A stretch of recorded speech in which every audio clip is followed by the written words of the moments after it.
del frío que hace. Que vamos a dar lo de siempre, vamos a dar unos minutillos de cortesía para que la gente se vaya metiendo al chat. Que ya sé que venimos a hablar de droga, pero no es plan de meterse. No. Ahí está Astrosopas, como siempre, el primero. El primero. Con su bicho raro que manda por el chat siempre. El chat lo veis vosotros, ¿no? Sí, mejor. Te lo digo porque tengo cierto grado de dispersión en general. Vale. Entonces, si me empiezas a meter elementos, pues probablemente pues me pongo aquí a mirar, a juguetear o a... Porque bueno, si es que me disperso, llamadme la atención, en serio, que es que no te preocupes. Me voy con facilidad. Sí, en general la interacción con el chat la solemos hacer. O sea, sí que es verdad que la suelo leer yo porque tengo aquí el Streamlabs y tal, y tengo el panel de control. Pero al final, de hecho, mi intención era que dejar un ratito para que te preguntaran desde el chat algunas dudas que tuvieran. Pero vamos, que te las leo yo. Sí, os leemos, está todo bien. Relax. Me preguntan desde el chat si les leíamos y tal. Así que pues eso, que hace frío, que era lo que estábamos hablando básicamente. Sí, es que era... El caso es que hemos empezado a hablar de todo y luego ya nos hemos ido al tema recurrente, que es el tiempo. Hombre, es que haga frío a 12 de junio. Las de lluvia están yendo de norte a sur o de sur a norte. Bueno, es que es importante porque si está lloviendo en Vallecas ahora mismo, entonces cuando llegue a Tres Cantos yo he de estar preparada, no sé para qué, pero he de estar preparada. Por ejemplo, para tener más mantas, no sé. Más mantas, pero vas con una chaqueta. Bueno, pero cuando me meta en la cama no voy a llevar una chaqueta. ¿Pero qué hace frío, leches? ¡Joder! Hasta el 40 de mayo, pues que ya estamos a 42. Vamos a ver. Claro, ya hemos pasado. En lo que es la cúspide de la nube de mierda de Madrid, ¿vale? Hay concentración de gases de efecto invernadero y no sentís el frío que hace. Pero hace frío. Bueno, Pablo, que creo que está en el medio, te irá avisando si ahora la lluvia que está pasando ahora por Vallecas va para hacia el centro, ya te va avisando. Es que yo creo que tiene que dar un poco de vuelta, ¿no? Porque yo estoy por retiro, entonces igual te hace... Sí, pero bueno, a saber. Ay... Dicen por aquí por el chat, ¿dónde está la contaminación? A ver que yo la vea. Bueno, esto del confinamiento ha venido muy bien, yo creo. Sí, aún así creo que acabamos de llegar a un nuevo límite de dióxido de carbono. ¿Ah, sí? Creo que sí. ¿Arriba o por abajo? Por arriba. No que le has dicho era por arriba, sí. Ha sido en estos últimos 4 días. Sí. Hemos recuperado todo lo que habíamos conseguido en 2 meses. Se ve que sí. Así somos. De bonitos. Con el tema del confinamiento, la contaminación, no solo polución, también acústica, tal cual. No sé si seguís el podcast de Catástrofe Ultravioleta. Yo no. Pues un podcast buenísimo de divulgación. Mira, me voy a ir apuntando luego. Y Catástrofe Ultravioleta. Y tienen el primer capítulo de esta temporada, de esta tercera temporada, ha sido básicamente hablando del tema de cómo ha afectado a la naturaleza el confinamiento. Entonces hablaba de cosas como que se estaba viendo que sitios que no habían escuchado pájaros en su vida de repente decían, pero ¿por qué pájaros? Bueno, escúchate, pero tú acuérdate de los ruidos esos atmosféricos que daban todo el mal rollo, que no sabíamos si eran cosas militares o no sé qué leches. Sí, que al final tuvo que venir el Quantum Fracture a decirnos, no, es la atmósfera hablando contigo. No, pero había cosas como, por ejemplo, la historia esta de los señores de un pueblo de la India que se levantaron una mañana. Imagínate, tú te levantas, sales a la puerta de tu casa y dices, ¡oh, hostia, qué es eso! El Himalaya. Porque no se había visto nunca por la contaminación. Hostia, te imagínate. Que había bajado la contaminación, ahora veían el Himalaya. Pero claro, de un blur de estos, hay un burbuño sin color ahí al fondo a ver, o sea, yo no sé si me imagino que no será la misma sensación, pero mirar hacia Madrid y ver Madrid es... Sí, es bonito. Es buena sensación. Yo, pues os voy a decir una cosa. Aquí en Vallecas, después de estos días de confinamiento y demás, salías a la calle, estaba todo asalvajado, los árboles, las plantas, todo. Y decía, a mí personalmente me gusta mucho más así. Luego ha venido los del ayuntamiento y me han recortado las plantas, lo han dejado todo como para ellos muy cookie, pero digo, a mí me gustaba más así, como más salvaje. Yo he de decir que ahí tengo que romper una lanza a favor del podar. Del podar. O sea, a ver, yo hay una cosa que no sé si la gente del chat y del canal en general sabe porque me suele ver sentado, pero yo mido 2 metros. Entonces yo tengo el problema de que el corte normal que le dan a los árboles, de, pues aquí esto es una altura buenísima, aquí no se da a la gente, yo tengo que hacer así. Es verdad. Entonces, el día que salí después del confinamiento y los árboles, las ramas, me llegaban a la altura del pecho, era como que tenía que ir así, o sea, decía, es que voy a sacarme un machete, ¿sabes? A la que salga de casa y voy abriendo camino a esta altura, ya está. Entonces yo agradezco bastante la poda que le han metido allá y además lo noto. O sea, lo noto, pero es porque ya tengo que agachar un poco la cabeza. Sí, sí. La buena poda. No sé por qué, pero me has traído a la cabeza la canción esta del Ice Age de los buitres cantando lo de qué bueno es comer. Pues igual, pero con podar. Bueno, está Carmen en el chat. Carmen yo creo que tendrá también, que será del equipo de podar, porque Carmen mide 1,50. Y me imagino que los arbustitos, a nosotros que nos dan aquí en la parte del pecho y es fácil de tal, pues allá le dan en la cara y también será del equipo podar. Que me confirme o me desmienta, por favor. De momento dice yo. F. De momento están poniendo F en el chat. Por ejemplo, otra cosa que hablaban también en el podcast era que los pájaros, que claro, como ya no había tanto nivel de contaminación acústica, no tenían que forzar tanto la voz, entonces estaban viendo que el tono de los pájaros se estaba agravando ligeramente. ¡Hostia! La idea era que tenían que forzarla para oírse cantar o pillar por encima del ruido. Entonces, cuando no ha habido ruido, es bueno, pues yo puedo hablar con mi voz aquí perfectamente. Los animales en general yo creo que han flipado bastante con todo esto. Hombre. Estos locos ahora de repente se encierran, nos dejan vivir. ¿Qué hacen? ¿Cómo les pasa aquí? ¿Qué hacen? ¿Habéis visto la cuenta esta? Ay, ¿cómo es la cuenta de Twitter? Es que la recomiendo muchísimo, pero Marta algo, no me acuerdo el nombre. Marta. Es una bióloga divulgadora tal que le han anidado unos cernícalos en su Ah, ventana. sí, la de los yo es que la conozco como la de los cernícalos. Por 3 foto y vídeo y tal de los cernícalos Sí, y a sí, mí me sí. tiene enganchadísimo. Hoy no sé qué ha pasado, que ha traído la madre cernícala un algo para comer y era algo divertido, pero no veía, yo solo veía tiras de cosas y digo... Claro, no, porque estaba la madre, o sea, es como que ha dejado el bicho aquí a un lado y estaba cogido un poquito y se lo daba a uno, cogido un poquito y se lo daba a uno, cogido un poquito. Y ha habido uno que se ha cansado de esperar y ha enganchado cuando te da medio bicho y se lo ha metido de una tacada que decía, pues chiquillo, pero es casi como tú el cachorrato que te estás metiendo. Escucha, a mí mi madre cuando yo hacía el borrico de pequeña me llamaba cernícala, así que por algo será, digo yo. Claro, sí. Es un insulto que... Mi madre, desde tesorín hasta cernícala, un gran espectro. Pero cernícalo es un insulto clásico. Sí, Claro, es muy clásica mi madre, claro. O sea, a mí cernícalo... Bueno, sí, sí. Profesor de ayuda del colegio. No lo decía. Es muy profesor, sí, exactamente, también. Se llamaba cernícalo. Y yo pensaba que era un insulto y el día que descubrí que era una rapaz flipé muchísimo. A mí de nombres de pájaro el que más me gusta es la butarda. Nos llevaron en tercero de la ESO, creo que fue, a visitar el Museo de Ciencias Naturales y había una butarda gigantesca disecada ahí. Y te prometo que salimos todos berreando ¡a butarda de ahí! Que totalmente random, pero vamos, o sea... Cosas de esas de cuando eres chaval que dices, es gracioso el nombre, pues para adelante. Pues sí. El nombre del sapito de hoy también es peculiar. A ver, los nombres científicos en realidad suelen ser bastante curiosos. Sí. Están diciendo por aquí por el chat que una tier list de sapos para chupar. Es que en cuanto leí, porque a ver, yo lo de la noticia esta de hoy que vamos a hablar de hoy, lo vi por encima porque a mí estas cosas me interesan más bien poco. Porque sí, porque la gente hace tonterías como fumar veneno de sapo y pues tampoco hay que darle mucho bombo. Pero esta concreto es que ha sido como muy... Y encima luego vi el hilo de José y fue como ¡guau! Así que nada, y inmediatamente efectivamente me acordé de Homer Simpson chupando sapos y con las pupilas así.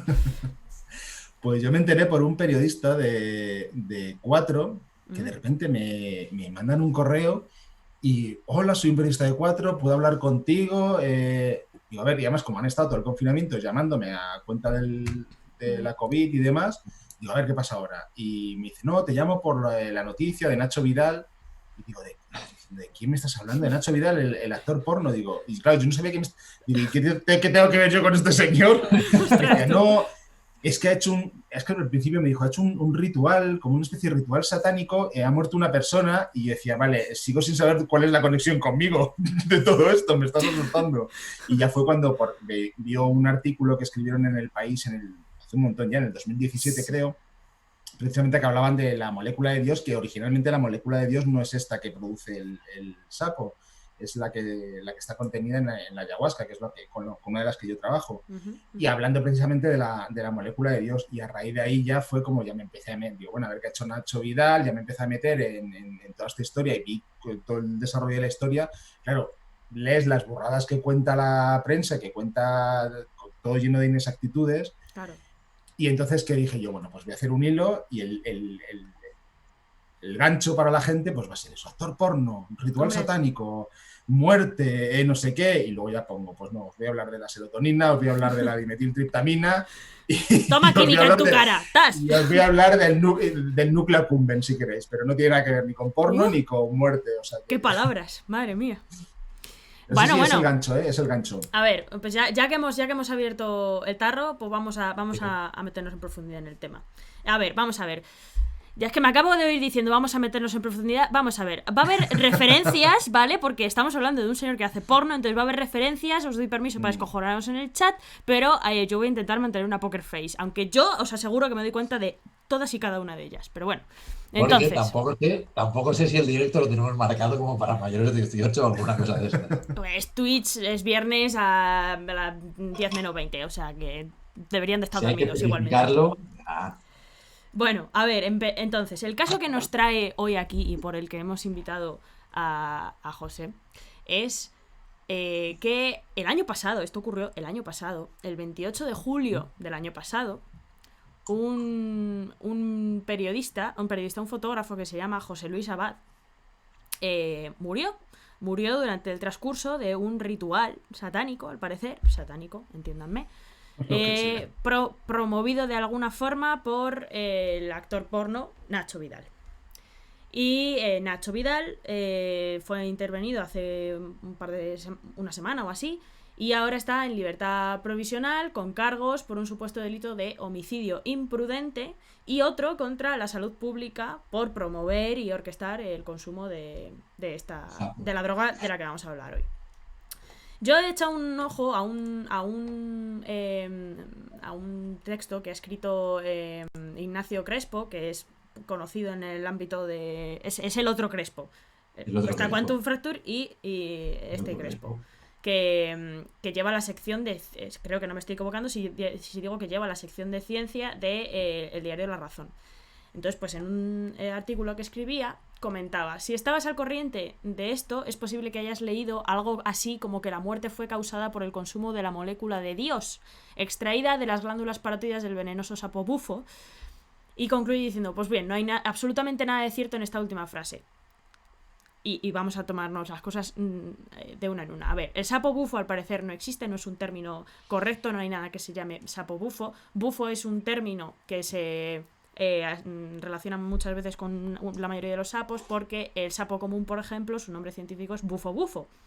Entonces, pues se ve que esto es un típico caso de teléfono escacharrado que ha ido pasando de boca en boca de gente que no sabe terminología científica y tal, y al final ha quedado como el sapo bufo. Pero el sapo del que estamos hablando concretamente hoy se llama sapo sonorense. Y el término científico se lo sabe José, yo no. ¿Qué más? No sé, el veneno no se extrae de las glándulas parótidas, sino de las parotoides, si no me equivoco, o algo así. Bueno, es de otras glándulas. Las parótidas son de la saliva, las otras son de las toxinas. Esto ya es un detalle un poco tiquismiquis. Hay otro detalle igual muy tiquismiquis, que es que los sapos no son venenosos, sino ponzoñosos. Los animales venenosos son los que necesitan romper tu piel para inyectarte el veneno. Los ponzoñosos son los que no, básicamente. Tu perro se come al sapo y tu perro muere porque se ha comido al sapo, pero el sapo no lo ha picado en ningún momento. Esta es la diferencia. Y luego ya, digamos, la cosa que a mí más me toca las narices es lo de siempre, que es meter a Dios donde Dios no quiere estar, que es en los nombres de cosas que no tienen nada que ver con él, que son, que si la partícula de Dios, que si la molécula de Dios, que si, pues eso. El primero le tocó al pobre bosón de Higgs y ahora le está tocando a todos los derivados que se encuentre la gente de la DMT. Concretamente, pues el sapo soronense parece que tiene 2 moléculas causantes dentro de su cóctel de toxinas y tal. Tiene 2 moléculas que son las que cuando las fumas te dan el pelotazo, que son la DMT, la MO-DMT, que por lo que nos ha estado contando José, tiene un nombre muy chulo en su laboratorio y ahora nos va a explicar, y la hidroxi-DMT o la OH-DMT, que es una hermana gemela, digamos. Pero vamos, que la parte que os va a sonar seguro es la de DMT, que yo creo que es un nombre de droga que es bastante común de oír y tal, y que a esta es a la que se le suele encasquetar el nombre maravilloso de molécula de Dios. Entonces, pues para resolver estas cositas tenemos a José con nosotros hoy, y pues Pablo os va a presentar a José y vais a descubrir cómo de máquina es, básicamente. Vale, bueno, yo antes de empezar quería darle las gracias a Víctor, que es el que lo ha liado todo. Sí, básicamente. Que es el que Muchas vio el tweet, nos mencionó, y entonces tal, y de paso felicidades, que fue hoy su cumpleaños. Entonces, Sí, ¡oh! sí. Happy birthday. Nos la lió y además ayer cumple, así que menciona ahí que hacía falta. Vale, pues voy yo ahora ya presentándoos aquí a José. Vale, pues José es de doctor en neurobiología por la Universidad Autónoma de Madrid. Hoy estamos los 3 aquí de la UAM. Además, ha hecho después de conseguir su doctorado, varias estancias internacionales en la Universidad de Würzburg y Tübingen, en Alemania, donde estuvo trabajando un poco con el estudio de los mecanismos implicados en el desarrollo de enfermedades como el Parkinson o el Alzheimer, para ver si podían desarrollar nuevos fármacos por tratamiento de estas enfermedades. Ya después de eso, deciros que actualmente es miembro honorario, no honorífico, profesor asociado del Departamento de Biología Celular de la Facultad de Medicina de la Complutense. Es también profesor asociado, ya lo he dicho. Es profesor del Máster de Farmacología de la Autónoma de Madrid y además es investigador y responsable de redes en el Instituto de Investigaciones Biomédicas Alberto Solís, de CSIC.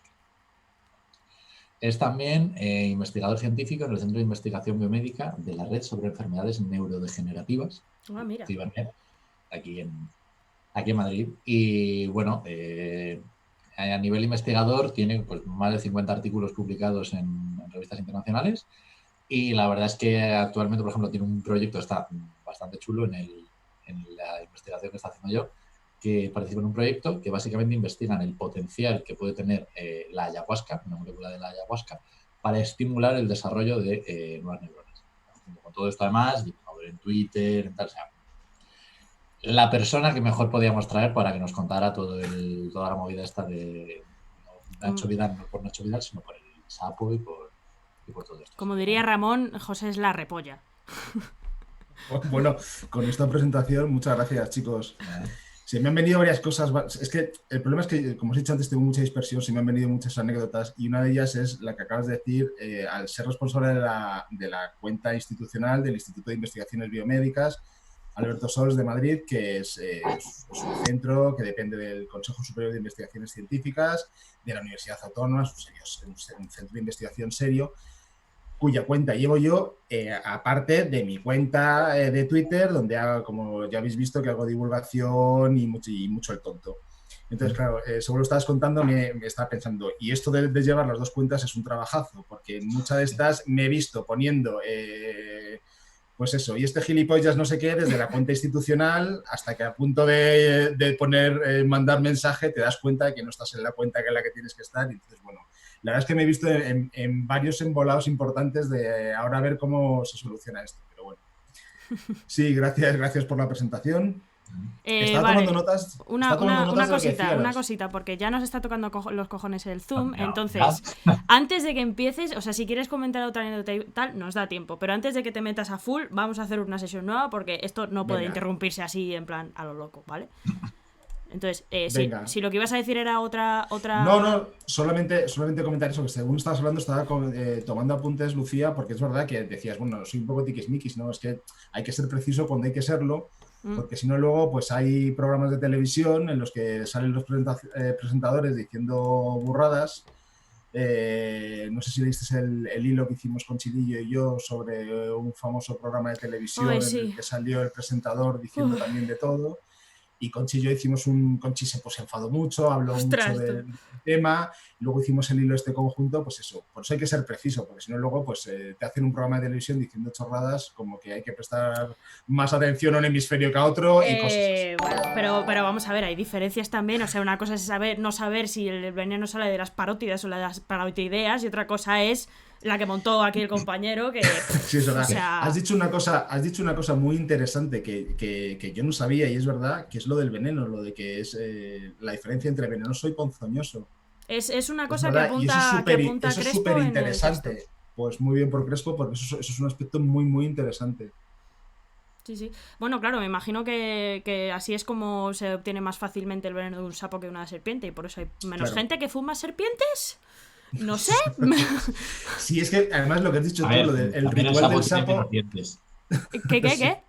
No, pero El era lo sapo que tiene decías menos tú. dientes. Ya, también es verdad. Lo que decías tú de lo de fumar, el ritual de fumar el sapo. Y además hicisteis ahí una carátula muy chula para presentar Sí. el programa y demás, porque además es que es eso. O sea, ¿cómo te vas a fumar un sapo? Hombre, seguramente que si te lo propones, algo se te ocurre, pero, pues en fin. Ay, Vamos a hablar con un poquito de seriedad en así. vale, ok. Bueno, vamos a cerrar esto, ¿vale? Os echo Venga. y os mando por el Twitter las cosas, ¿vale? Hasta ahora. Venga. Vale, tranquilos todos. Sabéis que me tenéis aquí con vosotros. Esto va a ir muy suave. Mierda, no debería de estar diciendo estas mierdas hoy precisamente. Pero bueno, las voy a decir igualmente. Tranquilos, si necesitáis ir al baño es el momento apropiado, sin duda. Y como siempre estoy yo aquí para ayudaros a miccionar correctamente. Porque ¿para qué estamos si no, verdad? Bueno, ya estoy invitando a la gente, van a tardar 0, no preocuparse, todo va bien, todo va bien. Ya, ASMR orbital. Muy bien, chicos, no preocuparse, yo estoy con vosotros. Pablo ya está con nosotros también. No preocuparse, todo va a ir muy bien. Estáis bien, quiero que escuchéis mi voz. No preocuparse. Oh, Dios mío, Todo. Pablo, quítame, por favor, que me oigo a mí misma. ¡Por favor! ¡Pablo! El ASMR en bucle no, por lo que veo. Aquí está. Uy, Pablo, no te vemos, tronco. Ya me veo. Ahora ya sí. Ya estoy. Gracias. Vale, muy bien. Bueno, vale, ok. We are here. Ahora ya sí le podemos dar caña. Cuéntanos, José, lo que necesitamos saber sobre todo este tema. Bueno, pues me parece que lo has introducido bastante bien, toda la historia que encima pasó hace bastante tiempo. Y el caso es que una persona murió por el consumo de un veneno que, como decías, tú decías muy bien, pertenece al género bufo, que tiene hasta más de 200 tipos de sapos distintos. Y en concreto este veneno lo sacan del bufo alvarius, que tú lo has llamado bufo Ese sapo sonorense, creo. Sonorense, sí. Sí, exactamente. Sapo sonorense, el bufo alvarius. Sonorense viene porque es típico del desierto de Sonora, ahí en el límite entre México y el norte de Arizona y California. Y en ese desierto es donde habita fundamentalmente el sapo este, que es un sapo de costumbres nocturnas, obviamente para evitar el calor. Y de que las glándulas, como tú bien decías, lo que se hace es que se saca ese veneno. Ese veneno al final es un combinado de derivados triptamínicos, es decir, es un conjunto de varios compuestos, no solamente la bufotenina, que es la que has dicho tú, sino también la 5-metoxidimetiltriptamina, que es la que tiene un efecto psicodélico muy, muy, muy, muy desarrollado. Entonces, con ese compuesto, concretamente con esa triptamina, la 5-metoxidimetiltriptamina es una de las moléculas por las que yo trabajo en el laboratorio estudiando su posible efecto terapéutico. Entonces, como te decía, ese veneno son un conjunto. Hay muchos más. De ahí que sea más o menos peligroso, porque claro, yo te puedo hablar de los efectos beneficiosos siempre in vitro y en estudios animales de la 5-metoxidimetiltriptamina, pero es que hay más cosas. y no sabemos cómo interaccionan entre ellas y cómo interaccionan una vez que tú te las has metido al cuerpo. De ahí la peligrosidad de este tipo de sustancias. Por eso cuando digo lo del efecto terapéutico, que nadie se piensa que estoy haciendo aquí apología de la drogadicción, pero claro, es que eso es un compuesto. La bufotenina, por ejemplo, es la 5-hidroxidimetiltriptamina, para que veáis que básicamente son compuestos de la misma familia. Yo hablaba en Twitter, por ejemplo, de la serotonina. La bufotenina, como os digo, es la 5-hidroxidimetiltriptamina. La serotonina es la 5-hidroxitriptamina, es decir, tiene 2 grupos metilos menos. Es decir, son estructuras muy, muy, muy parecidas. De ahí que una vez que las tomamos tienen el efecto que tienen, porque son muy similares a la serotonina y por lo tanto se pueden unir a los receptores de serotonina que tenemos en el organismo. Ya. O sea que es básicamente, bueno, es yo creo que la forma más común que tienen las drogas, ¿no? O sea, a base de o bloquear receptores o activar receptores, básicamente, ¿no? Exactamente. Si es que el otro día decía alguien, no sé quién fue, no sé dónde lo leí, decía alguien que el mayor proveedor de droga de la vida es la propia naturaleza. Y es verdad, es que al fin y al cabo muchas de las sustancias que tomamos son agonistas o antagonistas o lo que sea de receptores que nosotros tenemos, de estructuras que nosotros tenemos y por eso tienen ese efecto que tienen en nuestro organismo. Y este es el problema que tienen con las triptaminas. Nosotros tenemos la serotonina, pero también tenemos la melatonina, que sintetiza la glándula pineal, que es muy importante en el control del ritmo circadiano, por ejemplo, de los ciclos de sueño, vigilia. Son sustancias que son derivados del triptófano. Claro, tú te tomas estos venenos o estas drogas que son muy similares, pues obviamente se van a unir y van a tener un efecto. ¿Cuál es el problema? Que la serotonina o la melatonina se sintetizan, o sea, toda su síntesis y toda su actividad está perfectamente regulada en unos ciclos, en unas vías de señalización celular, se producen cuando se tienen que producir, dónde se tienen que producir, en la cantidad que se tienen que producir e interaccionando con quien tienen que interaccionar. Eso está súper regulado. ¿Qué pasa con estas sustancias? No, estas sustancias no las producimos. Bueno, espérate, que la DMT igual sí que la producimos. Esto es interesantísimo. Entonces, en general, no las producimos como tal, como están en esos venenos, por ejemplo, como se pueden sintetizar, con lo cual toda esa regulación se desmadra, toda esa regulación ya no existe, ya no está controlada. De ahí que sus efectos pueden ser peligrosos, porque claro, tú tomas una sustancia con el fin de tener una experiencia, la que sea, pues como si tomas cocaína o MDMA o lo que quieras, pero claro, tú no puedes controlar todo lo demás que pasa. Es lo que hacemos, por ejemplo, en los laboratorios cuando sintetizamos o cuando estudiamos un determinado fármaco con valor terapéutico, como por ejemplo en mi laboratorio, fármacos para el tratamiento del Parkinson y Alzheimer. Determinamos una diana celular, sintetizamos ese fármaco y estudiamos si tiene un efecto positivo en esa enfermedad.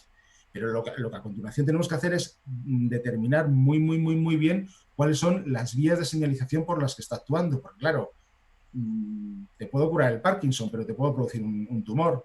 A eso me refiero, a que todo tiene que estar perfectamente regulado para asegurarte que ese beneficio que estás produciendo no va a producir un perjuicio grave. Esa es una de las cosas que estamos haciendo en el laboratorio precisamente con la dimetiltriptamina, con la DMT, que tiene unos efectos neurogénicos importantísimos, pero no se nos puede olvidar que es alucinógena. Entonces, claro, como digo yo, te curo el Parkinson, pero estás todo el día viendo dragones por casa. Entonces, pues ahí hay que un poco llegar a un término medio y decir, bueno, a ver cómo hacemos esto. Bueno, pues de eso se trata la ciencia y de eso se trata la investigación, de llegar a ese tipo de casos. Vale. A mí me surge una pequeña duda, muy pequeña, sobre el tema de neuroregeneración y tal, que es, ¿no sería como... O sea, si te pasas no favoreces la aparición de cánceres, que al final son crecimientos descontrolados? Claro, por eso el tener muy bien controlada la regulación cuando utilizas este tipo de tratamientos. Por ejemplo, en los tratamientos relacionados con células madre. Una célula madre es una bomba de relojería. Piensa que una célula madre, por ejemplo, una célula madre totipotencial es la que da lugar a todo el organismo, el embrión con las envueltas extraembrionarias. las pluripotenciales son las que dan lugar a todo un embrión. Entonces piensa, una sola célula es capaz de dar lugar a todo un embrión, porque tiene un potencial de división brutal. Como digo yo siempre, es una bomba de relojería. ¿Qué es lo que pasa con el estudio de las células madre? Que vale, pueden servir para regenerar determinados tejidos. Por ejemplo, hablábamos de neuroreparación. Pues generar células madre pluripotenciales inducidas, que se llaman, es decir, que tú creas una célula madre pluripotencial que te va a capaz de generar los distintos tipos de células del tejido nervioso. Pero al fin y al cabo eso es un bombazo. O sea, estás metiendo una célula que es capaz de dividirse ilimitadamente. De hecho, esa es la principal característica de las células madre, que se dividen continuamente. Una célula normal se divide en 2 células hijas. Chimpún, se acabó. Una célula madre no. Una célula madre se divide en 2 células hijas. Esta va a formar la célula del tejido que sea, pero esta se va a volver a dividir en otras 2. Ya. De las 2 que forman, una dará lugar a una célula del tejido y la otra se vuelve a dividir en otras 2, y así ilimitadamente. Entonces, claro, ese es uno de los problemas, como tú comentas, Lucía, de este tipo de terapias, que al fin y al cabo tienes que tener las vías de señalización súper bien reguladas para evitar que esa célula se desmadre, porque en el momento en que una célula madre se desmadra, tenemos, lo que acabas de decir, un problema de cáncer. Vale, en el chat hacen 2 reflexiones, las iba a dejar para el final, pero entre que, y mira, ya aprovechando que tenemos a una persona experta, entre que tengo un Alzheimer galopante y que yo creo que es pertinente que la responda ahora. Bueno, primero han hecho como una reflexión y han dicho, entonces somos nosotros unos tumores enteros, en plan de todos nosotros somos tumores. Y luego otra persona pregunta, Blanca, que es del canal, pregunta que si lo que explicabas de ver dragones todo el día, aunque te ayude, es parecido a lo de que la marihuana dicen que te puede dar brotes psicóticos y te puede llevar incluso a desarrollar una esquizofrenia. Claro, exactamente lo mismo. En el caso de la marihuana, supongo que estará hablando del tetrahidrocannabinol, que es uno de los componentes que se aislaron, que además tiene un potencial espectacular. Hay un grupo en la Universidad Complutense que se encarga del estudio de este tipo de sustancias. Entonces, claro, ¿cuál es el problema? Que el tetrahidrocannabinol es un componente determinado dentro de la marihuana. Es como lo del bufo, el sapo, el bufo alvarius. En el veneno hay muchos derivados, muchos compuestos triptamínicos. Uno en concreto, la 5-metoxidimetiltriptamina, puede tener un efecto positivo, pero hay muchas cosas más que nos pueden interferir. Con esto pasa lo mismo. Ese es un componente determinado de la marihuana, pero la marihuana tiene muchas más cosas, con lo cual, claro, no es que el fumar marihuana sea terapéutico, que se ha descrito que en muchos casos sí que lo es que hay otra serie de componentes adicionales que son los que un poco pueden interferir en este tema.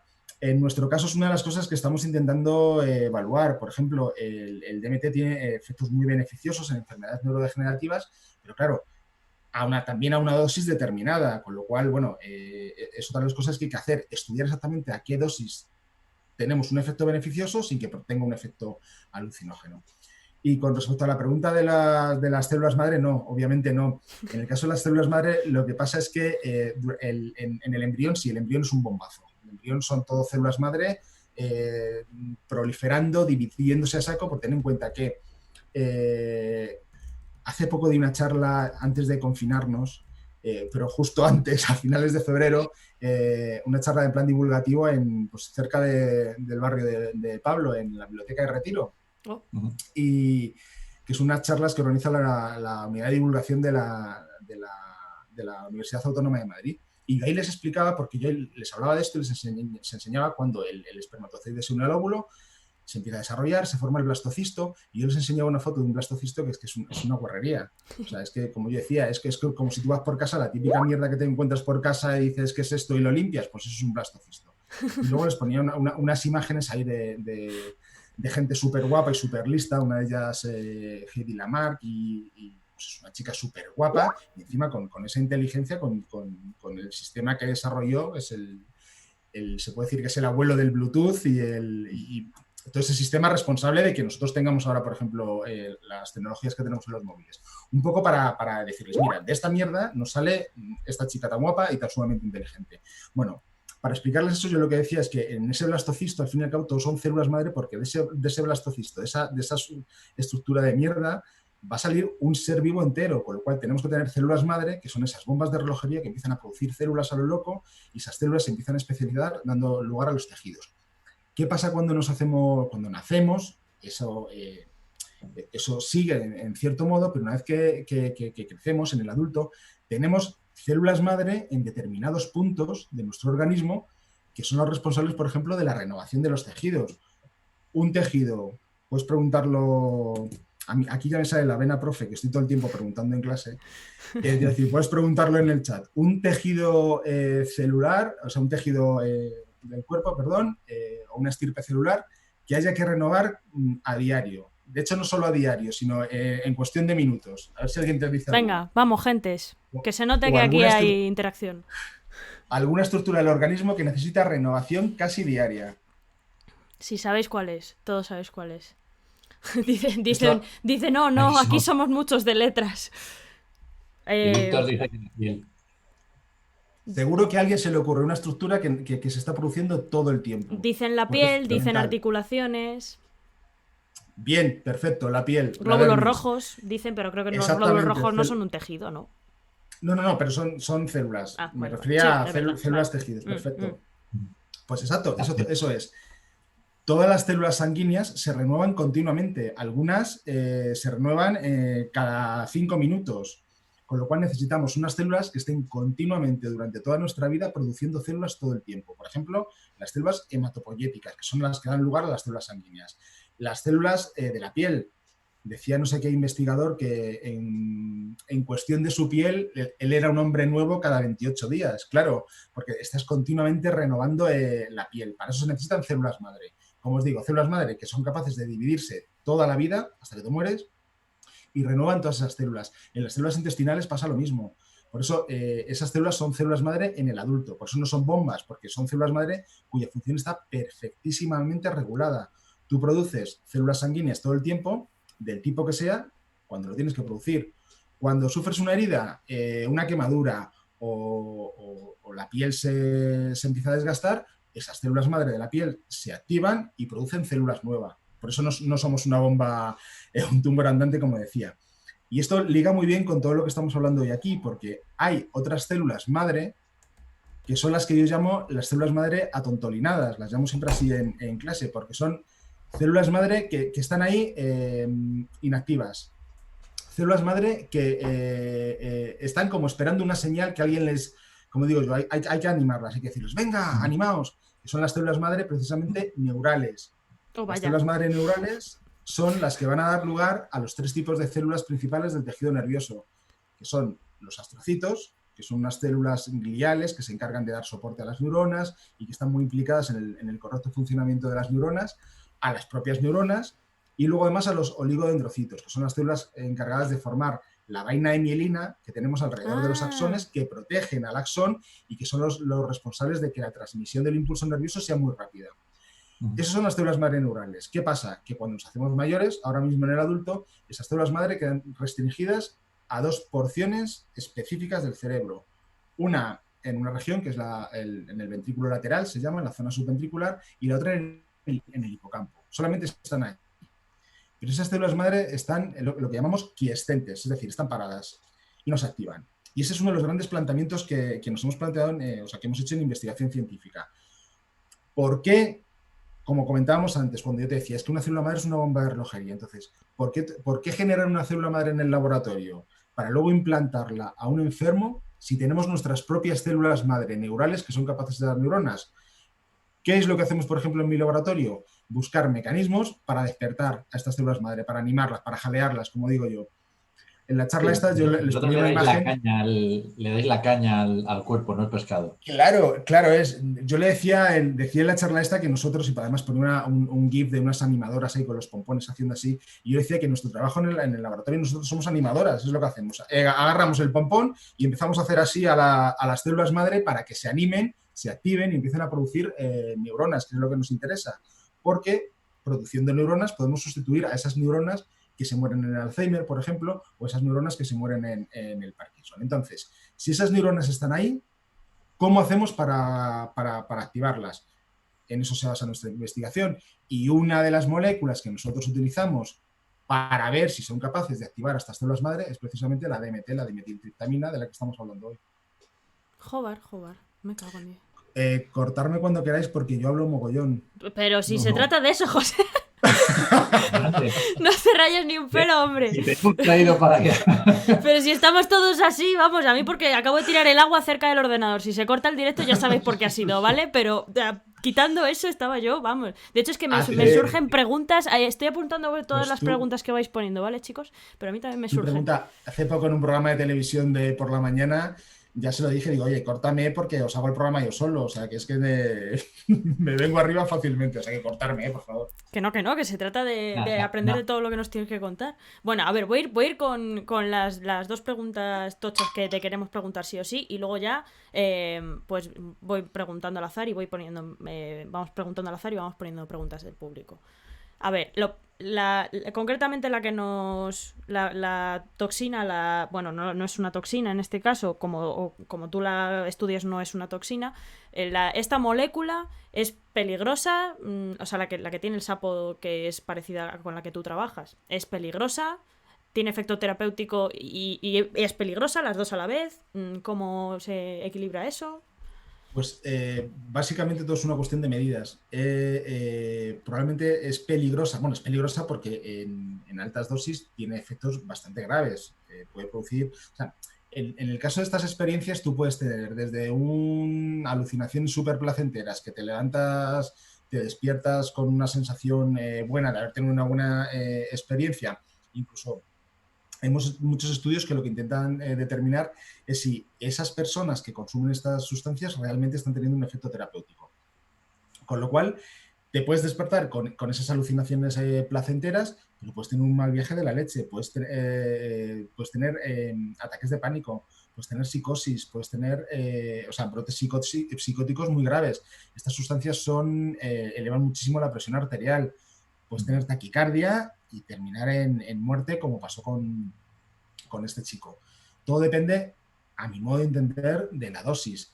En el caso de, por ejemplo, en los rituales estos o las experiencias estas que organizan con el sapo, con el bufo alvarius, normalmente la dosis está entre 5 y 20. Creo, no estoy seguro, no estaba allí y no sé si ha salido publicado, pero normalmente una dosis de esta sustancia en la que tienes un efecto psicodélico importantísimo, muy fuerte, suele ser 10 miligramos.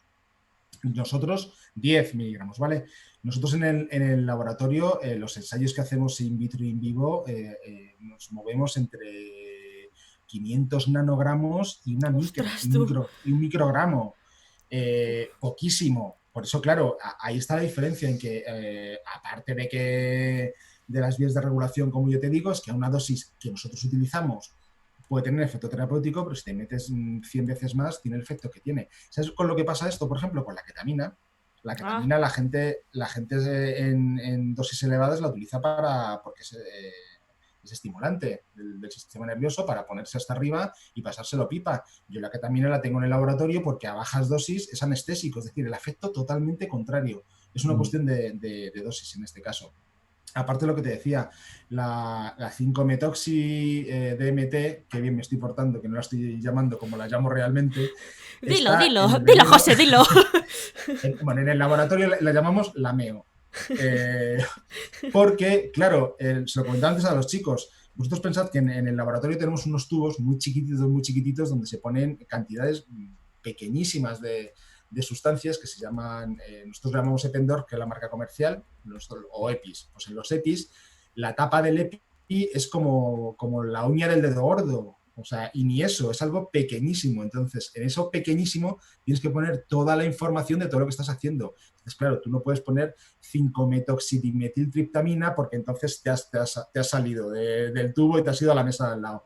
Entonces, para reducirlo todo, lo llamamos... poniéndoles el 1, el 2, el 3, el 4, el 5, y una lista enorme de el 1 tiene tal, el 2 tiene tal. Claro, el problema de eso es que luego cuando eres un desastre como yo, pues que luego se te olvida apuntarlo y dices que era el 1, pues en vez de 2 a ver. O que caiga esa gota de acetona. Ah, ya. Esa ¿Esto es un gota 1, un 5, un 7? ¿Qué coño es esto? era un 6, un 8. Exactamente, lo tienes rotulado bien con un rotulador en la tapa, luego te cae de todo, lo metes en el congelador, te cae encima y al final hay un manchurrón marrón y tienes que adivinar lo que es. Dice, Bueno, dice pues por aquí en el chat Astrosopas, abres, lo pruebas y lo deduces. bueno, esa es otra de las cosas que seguro surgirá por ahí que me preguntan mucho, que es que si me tomo lo que Oh, tiene efecto tan beneficioso que si me lo tomo. es Luego os buena lo pregunta. cuento. Vale. Oh, oh. Alguno puede deducir, alguno si me sigue en Twitter o me está viendo puede deducir que sí, pero ya os digo que no. Bueno, pues el caso es que como es mucho tema, ponemos MEO, se llama MEO. Mm. Es simplemente MEO, ya sabemos que es la 5-metoxidimetiltriptamina y en el laboratorio es la MEO. ¿Dónde está la MEO? Dame la MEO, pues esa es la historia. El día a día Entonces, de los como decía, científicos. el día a día. Con respecto a la toxicidad, repito, que no se nos olvide que va mezclado con más cosas, con la bufotenina, que es la 5-hidroxidimetiltriptamina. Es decir, hay más derivados que están interaccionando entre ellos y que cuando tú lo fumas, también están teniendo su efecto y también está provocando una alteración. De ahí la peligrosidad de este tipo de cosas. Insisto, no quiero hacer apología de la drogadicción, jamás, pero también es cierto que todo esto del bufo alvarius es muchísimo más reciente. Por ejemplo, en el consumo de ayahuasca, eso sí que son rituales chamánicos ancestrales con siglos de antigüedad y que saben perfectamente lo que se hacen, que no son tontos. Entonces, con esto os quiero decir que, por ejemplo, el caso del bufo alvarius, si lo volvéis a oír por ahí, sí es cierto que hay ciertos documentos de culturas precolombinas y los mayas, por ejemplo, y demás, que sí que utilizaban, no el bufo alvarius, utilizaban otro tipo de bufo para obtener el veneno y tener sustancias con Bueno, efectos el curare terapéuticos. viene de ahí, me parece. El curare no sé dónde viene exactamente. El Ahora que lo curare sí, dices. yo creo que no sé si es un Puede sapo ser, o una Una rama rana. mágica. No sé si es sapo o puede ser, rana, pero venía de puede ser. anfibio, yo creo. Es decir, que estos son cosas ancestrales. El bufo alvarius, ya os digo, no, porque es muchísimo más reciente, con lo cual está todavía como mucho más que no se sabe. En el caso de la ayahuasca, que tiene el otro componente que es similar a la dimetiltriptamina, la DMT, sí que pertenecen rituales, os digo, ancestrales, que tienen, como decimos en el laboratorio con los protocolos, los tienen muy puestos a punto. O sea, saben perfectamente cómo lo tienen que hacer, cómo lo tienen que tomar y todo lo que rodea a ese ritual que tiene unas medidas de seguridad. Además, el tema de la ayahuasca, por ejemplo, es súper curioso porque ellos mismos, a lo largo de los siglos, en los rituales chamánicos, en estas tribus del Amazonas, han sabido cómo mezclarlo y en qué proporciones para que la dimetiltriptamina no sea tóxica y además llegue al cerebro. Quiero decir que todo esto está muy, muy estudiado a su manera. Sí, O sea, sí, con muchos y ahora milenios de llaman prueba y a error, ¿no? Exactamente. Claro. Además es que esa es la frase, ensayo-error. Llevan siglos haciéndolo, con lo cual, pues la gente que utiliza, ya os digo, en estas tribus de la Amazonía, ¿qué pasa? Que esto se ha puesto de moda desde hace algunos años, 5 o 10 años se ha puesto de moda, entonces ahora hay empresas que te organizan un ritual chamánico que, bueno, pues yo quiero creer que se han informado lo suficiente, que han traído a la gente adecuada para que eso se haga con unas medidas de seguridad, pero creo que es mucho creer. No, hombre, pues es probable que sí. Bueno, y sobre el efecto terapéutico, porque, a ver, yo conozco a gente que no chupan sapos, ni fuman veneno de sapo, ni nada, pero sí que es verdad que a lo mejor se van pues un fin de semana por ahí a tomarse las hierbas que se tomen y que a ellos les sienta que de rechupete y les hace un trabajo terapéutico. He oído incontables veces la típica de... Te obliga a enfrentarte a tus mierdas que tienes dentro de la cabeza y no tienes escapatoria y por eso luego como que sales con el problema arreglado y con la vida medio solucionada y tal y cual.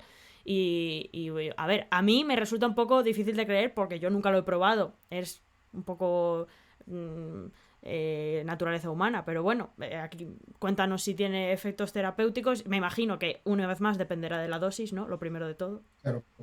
Pues primero separamos dos cosas. Una cosa es el sapo, el bufo alvarius, del que obtenemos 5-metoxidimetiltriptamina, la MEO, para que nos acordemos.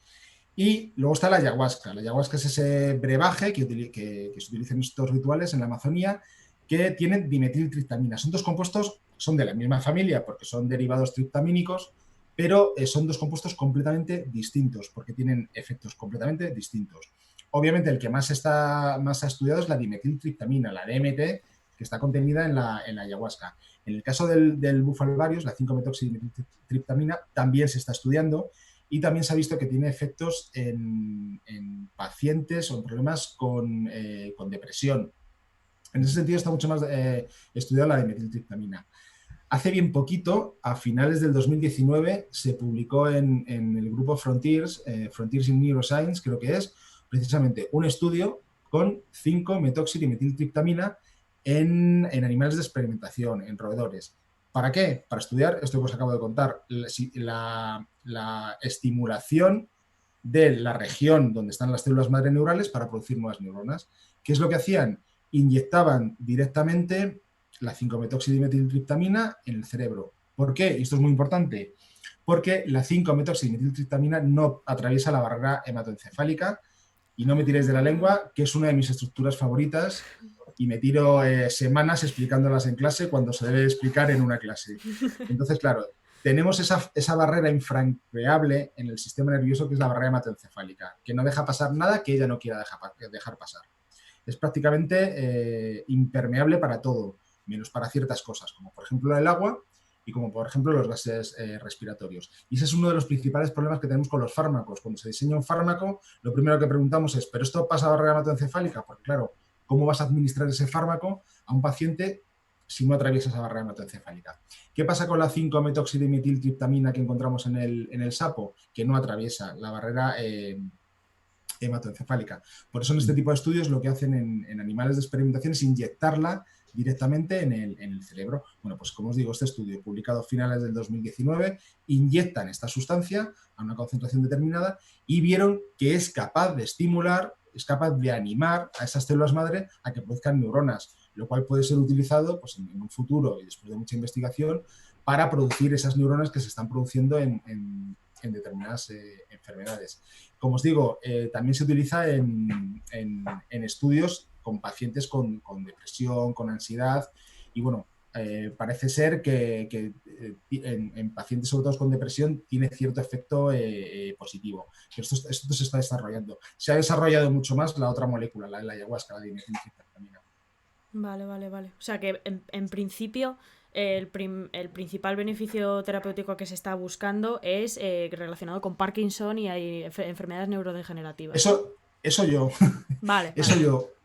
Una cosa es el trastorno neurológico, es decir, un trastorno que afecte a la estructura del sistema nervioso, como pasa en Alzheimer y en Parkinson. ¿Qué es lo que ocurre? Que se mueren neuronas. En unas, las neuronas colinérgicas, en otras, las neuronas dopaminérgicas. Las colinérgicas, el hipocampo, muy relacionado con el tema de la memoria. Por eso la pérdida de memoria es una de las principales características de los enfermos de Alzheimer. En el Parkinson, las neuronas dopaminérgicas, que son las que controlan el movimiento. Por eso todas esas alteraciones del movimiento que tienen los pacientes. Eso son enfermedades que afectan a la estructura del sistema nervioso. Luego están los trastornos psicológicos. Entonces, nosotros ahora, como te digo, estamos ensayando y probando e investigando el uso de estas sustancias en trastornos que afectan a la estructura del sistema nervioso. Alzheimer, Parkinson. Y la mayoría de los estudios que hay al respecto, sobre todo con DMT, lo que hacen es evaluar el otro aspecto del sistema nervioso, vale. el componente psicológico, por decirlo de alguna manera, sobre todo en aquellos trastornos de ansiedad, de depresión, de abuso de drogas, en los que sí que parece tener un efecto positivo. Por eso, por ejemplo, en el caso de la ayahuasca es súper importante los estudios que hacen con consumidores de ayahuasca en la Amazonía. Es complicado llegar a una tribu y decirle, hola, soy investigador, llevas con tu bata y decirle, mira, ¿cómo le voy a pasar? De control, ¿no? Claro, exactamente. Encima, necesito el grupo control y el grupo que se ha tomado ayahuasca. Y entonces ahora te voy a hacer un test que se utiliza para evaluar los grados de ansiedad y depresión. En una escala de 1 a 10, valóreme usted. Pues no, es muy complicado hacer eso con un señor en la Amazonía. Yeah. Pero aún así se está haciendo pues, con consumidores habituales de ayahuasca, sobre todo por ese valor terapéutico que tiene para superar determinadas adicciones. Y lo que hablabas tú, porque es una experiencia... A ver, una cosa que tiene que quedar clarísima con este tipo de cosas es que tanto el bufo alvarius, que ya os digo, controlo menos porque está menos desarrollado y es más reciente, como el consumo de ayahuasca, no son drogas recreativas. Tú no las tomas para ponerte como una moto, para estar de subidón todo el fin de semana, para aguantar todo el fin de semana de fiesta. Es todo lo contrario. Son sustancias que tú utilizas para tener una experiencia mística por ese tipo de alucinaciones que produce. La cuestión, y evidentemente, claro, el contexto en el que tú usas esas drogas es completamente distinto. Esto no es una discoteca, estoy hasta arriba, me meto lo que sea. Todo lo contrario, esto es un ambiente tranquilo, con una preparación previa del organismo antes de consumir este tipo de sustancias, porque tú estás preparándote para tener una experiencia mística, vamos a llamarla mística, al fin y al cabo, porque te está produciendo alucinaciones. El caso es que cuando sales de esa experiencia, por ejemplo, con el caso de la ayahuasca, hay gente que tiene muy malos viajes, como os acabo de comentar, hay gente que tiene brotes psicóticos importantes, etcétera, pero hay mucha gente que te habla del poder terapéutico, de que de alguna manera es como que te sales de tu cuerpo, ves los problemas desde la distancia y cuando vuelves a tu cuerpo te has quedado con esa distancia del problema, con lo cual te permite enfrentarte muchísimo mejor a ese tipo de depresiones, de abusos de otras drogas que tenías, etcétera. ¿Esto quiere decir que si tienes ansiedad, estás deprimido, pues tienes que tomar ayahuasca? Pues obviamente no. Pero quiero decir que estos son los efectos que se están, que se están observando y que se están evaluando. Insisto, que no estoy haciendo apología de la drogadicción, claro, y que no vaya todo el mundo ahora mismo a Brasil a hacer una sesión de ayahuasca pensando que le va a curar la pena tan grande que tiene. De hecho, bueno, para gastarte el dinero en el viaje, mejor ponte con un psicólogo bueno, que seguro que el psicólogo no te produce un ataque psicótico. Seguro. Exactamente. Muy malo tiene que ser. Muy malo tiene que ser el psicólogo para que te produzca un... Bueno, a ver, el Zoom me está tocando las narices. Como aquí en este canal somos ante todo fans de la dignidad, nos vamos a ir nosotras y enseguida volvemos y seguimos y vamos a seguir, como ya hemos terminado con las preguntas que queríamos seguro hacer, pues voy a hacer un par de las que habéis propuesto vosotros y vamos a ya un poco más, un rollo más discernido un poco más tranquilo y relajado, ¿vale? Más cernícalo. Efectivamente. A ver, así que os voy a echar, con perdón, y ahora enseguida volvemos, venga. Y ya sabéis que yo estoy aquí todo el rato, no me voy, estoy aquí con vosotros, tranquilos. Vamos a notar cómo nuestras células se regeneran. Se están regenerando nuestras células. Es todo bonito, es todo fantástico. Ninguno tenemos ninguna necesidad de fumar veneno de sapo. Es importante saber que la salud mental se puede conseguir de muchas formas y la más segura sin duda es acudir a un profesional. Y eso, y por cierto, estoy yo muy interesada porque lo de que tengo un Alzheimer galopante, lo digo en coña obviamente porque creo que a mi edad no se puede tener Alzheimer, pero como mi abuela ha tenido rollos raros de eso, mi abuela ya ha muerto, pero bueno, tuvo rollos raros de eso, pues le voy a preguntar, después de que se os acaben a vosotros las preguntas, yo le voy a soltar ahí un par de mierdas mías. Hola Pablo, ¿qué tal? Hola. Ahora no te he puesto porque todo yo sin bucle te... Ay, gracias, por favor, gracias. ¿Sí? A Blanca le está haciendo chiribitas su teclado. Mi agua no ha saltado ninguna chispa, creo que todo va bien, a pesar de que veo cables mojados. Bueno, esto es todo súper seguro, la verdad. Ah, mira, ya está José, voy a admitirle. Vamos a terminar con fuegos artificiales el directo. Bien. Vale, ya está José, a ver, voy a cerrar. Estamos todos. Y... aquí, muy bien, todo correcto. Pues ya estamos. Entonces ya hemos terminado con las preguntas que queríamos hacer. Y yo me he apuntado un par de las buenas gentes del chat, que por cierto podéis seguir poniendo preguntas, que yo se las paso a José encantada. Dime. Quería decir antes, intentar, porque con todo esto siempre cuando se habla se está utilizando la ayahuasca para, que aunque tú has hecho mucho hincapié en el no se usa la ayahuasca, se usa la meo, ¿era? La meo. La meo, sí, la meo, la DMT. La meo. O sea, no. Que la gente muchas veces cuando, público general y sobre todo tema de prensa no especializada, cuando lo vende, da la sensación de que estás cogiendo ayahuasca y metiéndosela así a la persona que tal. No. O sea, primero estudio de todo. Se dice, vale, esto va a actuar aquí. Y se hace un modelo súper simple de mi diana, el target que tiene mi molécula, estudio cómo interacciona. Luego paso al siguiente modelo un poquito más complicado, que ya es mismo molécula y tal, pero esto ya no es en una disolución pura de mi compuesto, sino que ya con otra serie de cosas que también están en el Luego pasarías a in vitro, que sería simplemente con células de tal. Luego pasarías a animales. Luego, que no es... Bueno, pero cojo la ayahuasca, eso es para sacar un medicamento, ¿no? O sea, la peña que Sí, toma no, ayahuasca a palo seco. no, claro, la- la- en este caso tenemos dos cosas. Lo que decía Pablo exactamente, un compuesto determinado que hemos extraído. De hecho, nosotros el que utilizamos es sintético. Quiero decir, se sintetiza, claro, lo usamos con fines de investigación biomédica, porque de lo contrario estaríamos en la cárcel, porque el DMT es ilegal en España. Creo que con fines biomédicos, después de la ley de 2004, sí que es aceptado. Si han cambiado la ley, estoy en un problema ahora mismo por estar contando esto públicamente. Pero... ¿Tenéis problemas parecidos a los de comprar el etanol? Porque un problema que uno de los disolventes más caros de los laboratorios de investigación es Es el el buen etanol. etanol. Porque como es etanol el, puro, pagas el, impuestos de bebida alcohólica. O sea, sí, es sí. súper caro. Nosotros en el laboratorio además tenemos el etanol del bueno y el del malo. Entonces el del malo es el de garrafón. Y cada vez que quiero etanol, ¿para qué lo quieres? Para sacar RNA. El bueno está en una campana escondido con bajo 17 llaves, porque como dices tú, purísimo. el de garrafón, exactamente, el de garrafón que es el día a día. No, en este caso no lo sintetiza en un grupo de químicos en Barcelona.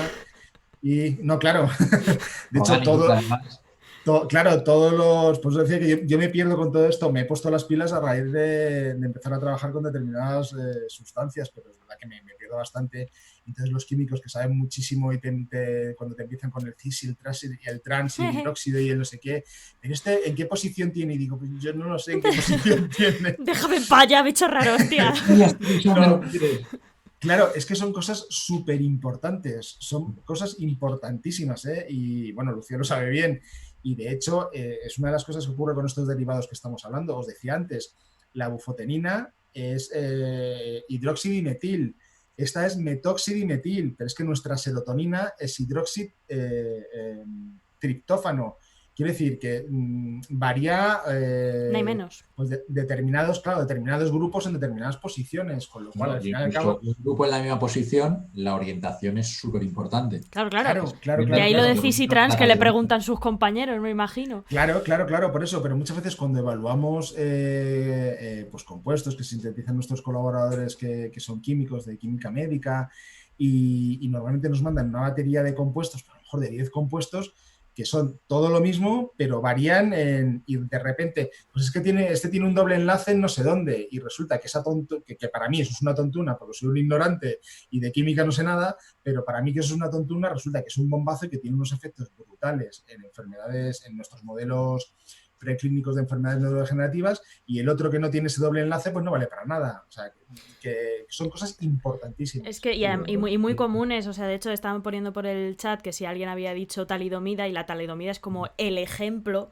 sobre por qué es tan importante tener exactamente la molécula que quieres tener y por qué aún así, pues, moléculas que se le parecen mucho pueden tener efectos parecidos. Yo no sé si la serotonina tiene centros quirales, creo que no, ¿no? O sea, creo que la no. talidomida simplemente es, pues imagínate, si tienes la molécula con esto para acá y esto para acá, si la tienes en el mismo átomo, así, en vez de ser beneficiosa para creo que para los vómitos del embarazo, me parece que era el objetivo Era un antináuseas.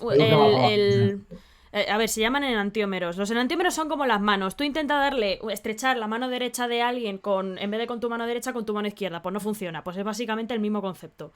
Si intentas tener un efecto con el enantiómero que no es, pues te sale una catástrofe como la talidomina, que en vez de quitarte uno de los enantiómeros, en vez de quitarte las náuseas, que es para lo que servía el otro, te producía mutaciones horribles en los fetos de las embarazadas, que era además el principal grupo target al que iba ese medicamento. Entonces pues se lió una pardísima, creo que por los años 70, y ahora se da muy restringido y tal, y bueno, no sé si ha habido casos legales, seguro, y tal y cual, pero la serotonina no tiene enantiómeros, que yo sepa. Ya, también. Claro, el problema de estos compuestos el problema de estos compuestos y de la serotonina es que la serotonina, los receptores a los cuales se une la serotonina pertenecen a una familia bastante compleja. Son 7 receptores distintos.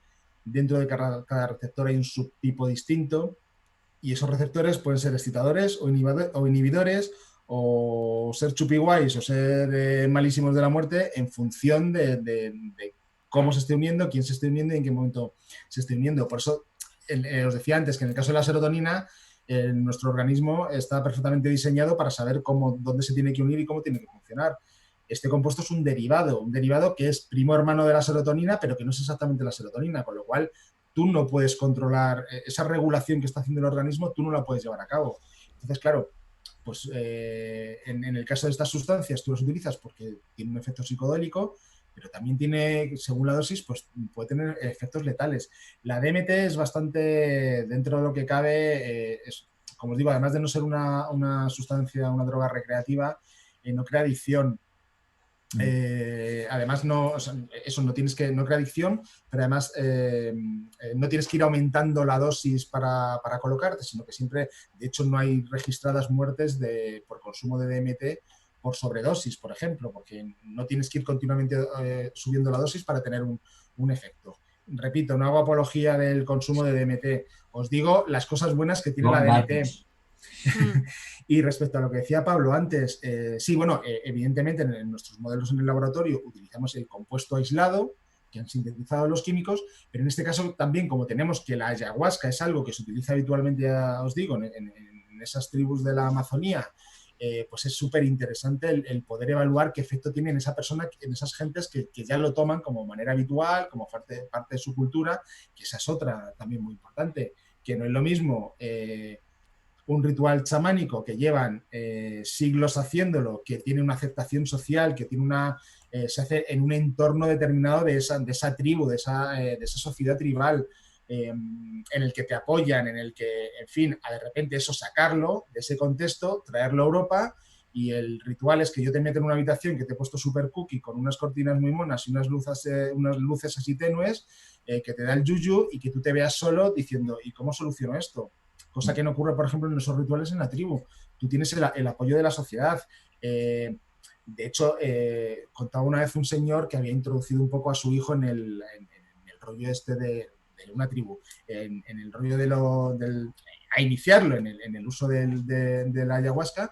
Luego, pues el hijo te contaba su experiencia y para el padre era un orgullo porque su hijo se había convertido en un águila, había estado sobrevolando el poblado y para él es un orgullo el decir, te has convertido en el águila, que a lo mejor es el emblema de la familia o es el animal con el que se identifica esta tribu. Es decir, todo ese ritual y todo ese consumo de ayahuasca y todos esos efectos que produce están dentro de un contexto.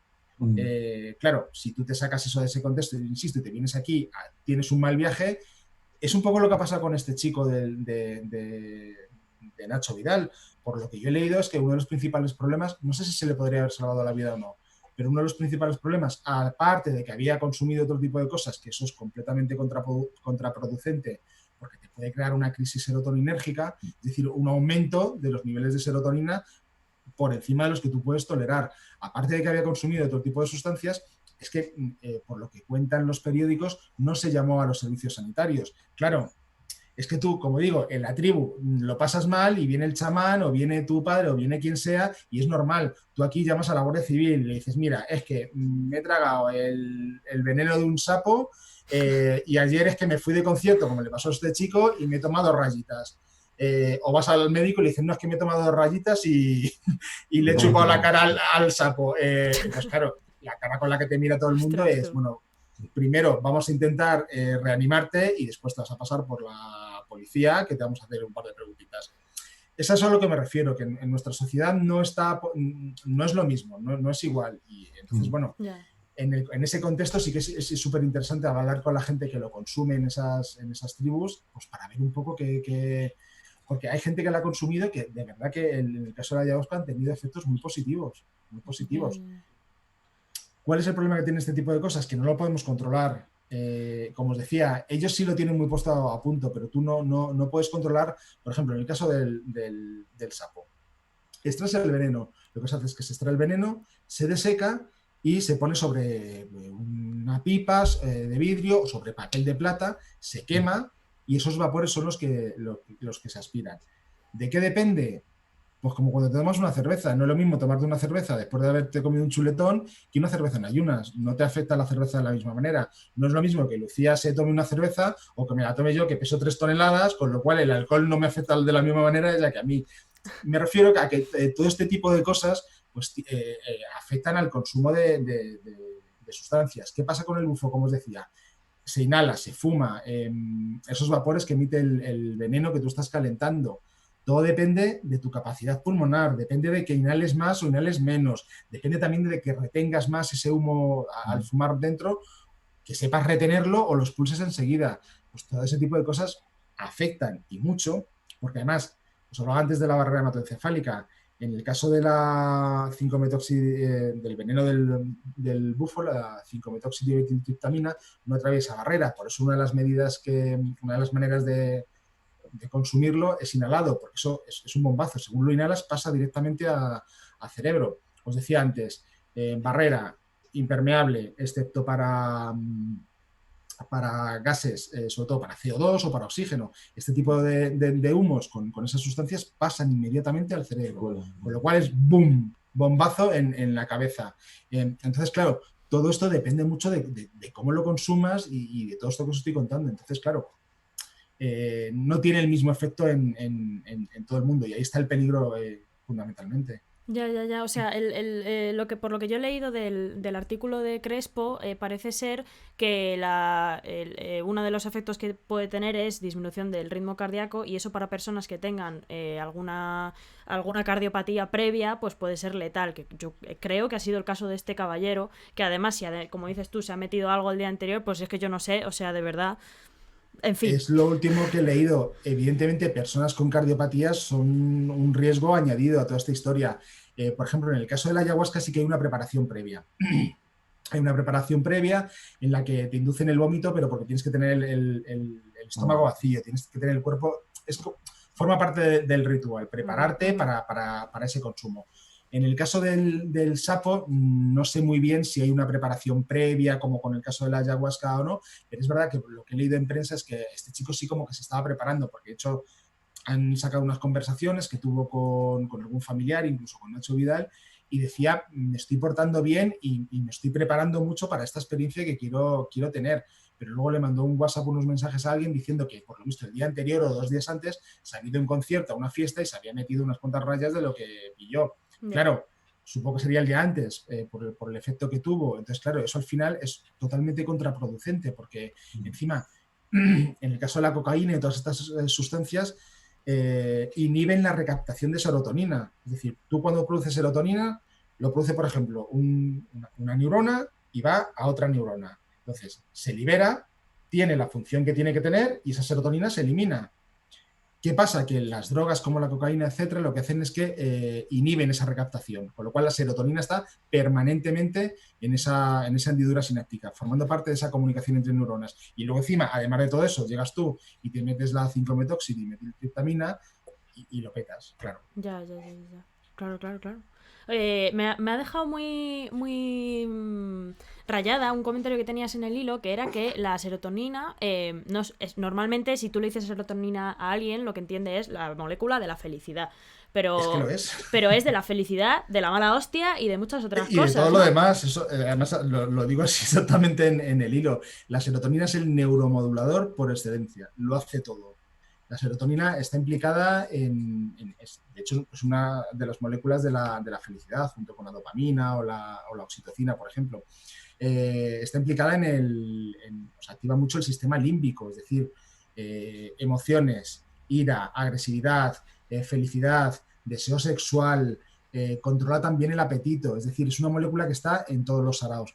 Y esto es precisamente por eso que os comentaba antes, porque se une a 7 receptores distintos, de los cuales además hay subtipos. Y esos subtipos se distribuyen por todo el cerebro. Dependiendo en qué parte del cerebro esté ese receptor y qué tipo de receptor sea, porque ya sabéis que la señalización no es lo mismo. La serotonina, en este caso, el transmisor se une a su receptor y a continuación se desencadena una vía de señalización celular que es distinta en función de a qué esté acoplado el receptor, a qué tipo de canal, etcétera.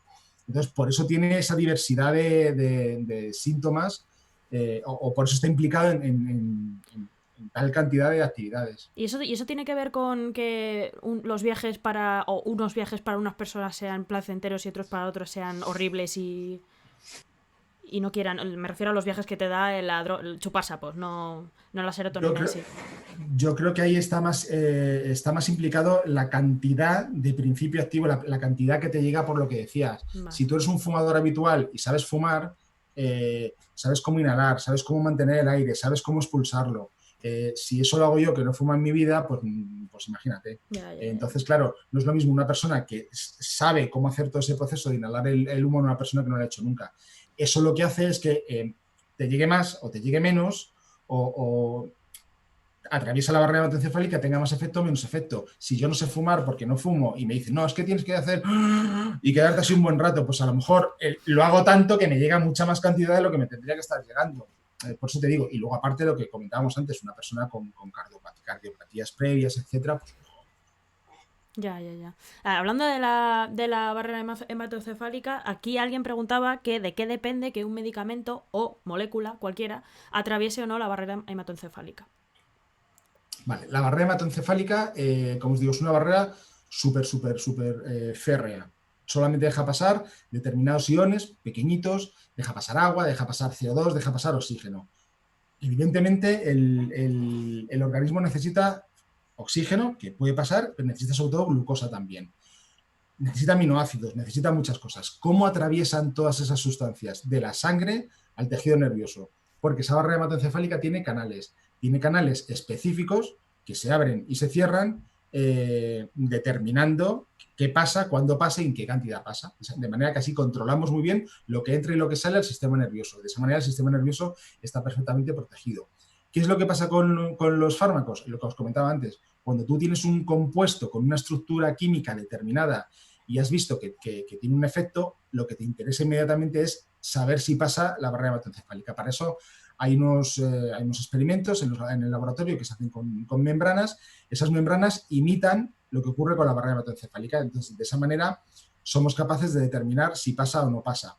Si no pasa, lo que se puede hacer es intentar modificar esa estructura, como hablábamos antes, para que de alguna manera pueda ser reconocido por alguno de esas puertas que tiene la barrera hematoencefálica y pueda atravesar la barrera. ¿Qué ocurre? Que si tú estás ensayando un fármaco que tiene un efecto positivo, pero no hay manera de que atraviese la barrera hematoencefálica, pues es complicado. Es complicado que eso vea la luz, porque como pasa con el caso de la 5-metoxidimetiltriptamina, como os decía, en esos experimentos que hicieron en animales, lo inyectan directamente en el cerebro. Tú no puedes estar continuamente abriendo a una persona y metiéndole algo en el cerebro, por muy positivo que sea. Entonces, mira, la primera frase que ocurre que decimos en el laboratorio cuando ensayamos un compuesto que parece que tiene efectos es, ¿pero pasa barrera?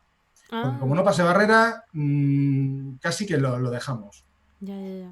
Estudios de investigación en temas de drug delivery, de conseguir que eso, o sea, formas de engañar a esa barrera hematoencefálica y a otras cosas, los hay a patadas, es una cosa muy habitual.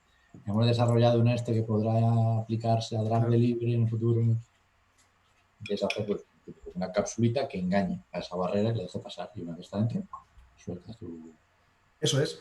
Comentan por aquí por el chat. Entonces, realmente no es que la dosis haga el veneno. Más bien, la permeabilidad de la barrera hematoencefálica es la que hace el veneno, ¿no? No entiendo lo de qué hace el veneno. Que no es que sea la dosis la que determina si algo es venenoso o no, sino la permeabilidad. No, la dosis es la que determina si una sustancia es citotóxica, es decir, es tóxica para las células o no. Si no pasa barrera hematoencefálica, no va a pasar al cerebro, con lo cual no da igual la dosis que tú tengas, que no va a pasar. Aquí sí es importante la dosis. Lo primero que hacemos en el laboratorio, por ejemplo, es efectivamente eso, determinar si un compuesto es citotóxico, es decir, es dañino para las células o no. ¿Cómo hacemos esto? Hacemos lo que se llama una curva dosis-respuesta. Y tenemos distintas placas con células y lo que hacemos es que tratamos esas células con distintas concentraciones. Normalmente, nosotros en el laboratorio planteamos la estaca en 1 micromolar. Entonces, desde 1 micromolar nos vamos moviendo hacia arriba y hacia abajo. Desde 1 micromolar, vamos hacia abajo, hacia el nanomolar, o vamos hacia arriba. 5 micromolar, 10 micromolar, 20 micromolar, etcétera. ¿Qué es lo que vemos?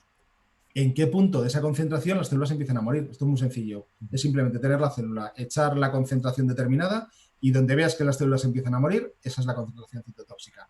A partir de ahí, nuevamente vamos hacia abajo. ¿Para qué? Porque de lo que se trata con estos compuestos es determinar el mejor efecto con la menor dosis.